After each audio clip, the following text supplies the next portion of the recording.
To make another Lord of the Rings kind of analogy, but one of the things that has always impressed me about the Lord of the Rings, in looking at it between good and evil, is that the evil is in your face, right? It's the big tower, it's dark, it's in your face. Orcs, it's ugly, and it's there for everybody to see. And yet, when you see, well, where's God's presence?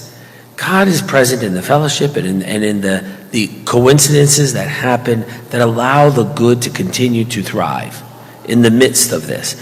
And it does make me think about that in terms of today even. It's because evil today is just like in your face where you can see it. And they're all like, well, where is God?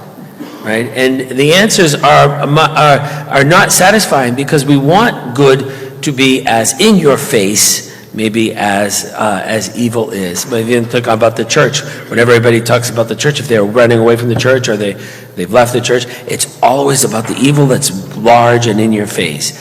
Not often about the good and the quiet that happens that allows this to perdure. Because evil is destructive. It feeds on itself. Evil will kill itself. That's the way it works. But good allows this to continue.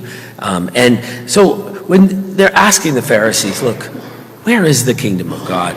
You're not going to be able to say, look, there it is, there it is, there it is. It's like with lightning flight, here he comes, it's great.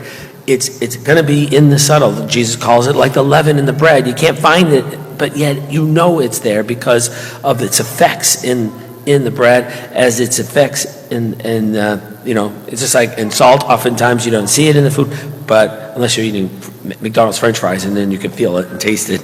But other than that, you often you taste it, but it dissolves. You don't necessarily see it, and that's because that's what we consider the good, and that's the hard thing about it, because a lot of our young people they have the in your face. This is where the evil is, right? And trying to continue to take a look and say, look, don't run after these things and thinking that that's where it is. In the end, Christ, it's going to be in the relationships, in the way God has offered, and most especially the first reading, the wisdom.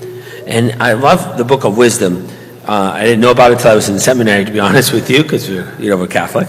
And so I had to go to seminary to learn the book of wisdom. And it just talks about the gift of wisdom.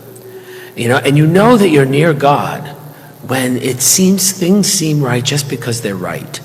And I always say, well, you know what? It's true because it's true. That's as far as you can go, because it is. And I know it because it is something about the spirit within me that connects with the wisdom that comes from God. And wisdom is not like intellect, although it's connected to it, because you do have to learn some things. But wisdom is not even based on age, because sometimes young people, you say some of the wisest things that kind of not confuse us as adults, right? But yet, sometimes to talk to old people, man, they never picked up the whole gift of wisdom, because they continue to make the same mistakes, because there's something about wisdom also too, that in the midst of confusion, maybe in this political world with everybody's wondering where's the truth and everything, and then something that from God is said that sort of just feels pure and straightforward. It's not game playing, it's what it is. And I think that that's what the book of wisdom is talking about. It's not stained and unsullied by ego and all that. It just is true because it's true. And that's what you can't see it, touch it, or whatever, but you know when it's there. And that's what Jesus is talking about, the kingdom of God. We're getting to the end of the liturgical cycle. We're going to talk about the end of the world, and we're going to talk about the end of time. And that's going to be true, especially on the weekends, in preparation for Advent to start again. But it will be about the kingdom. The kingdom has ushered in here with the coming of Christ and his death and resurrection. And it exists in our midst, and you can't often point to it like you can point to evil. But one of the things is, it's there because all of a sudden something seems very different and pure and right. Just because, and if no reason to know why it's so right, other than it just is. And I think that, you've come close to the Lord.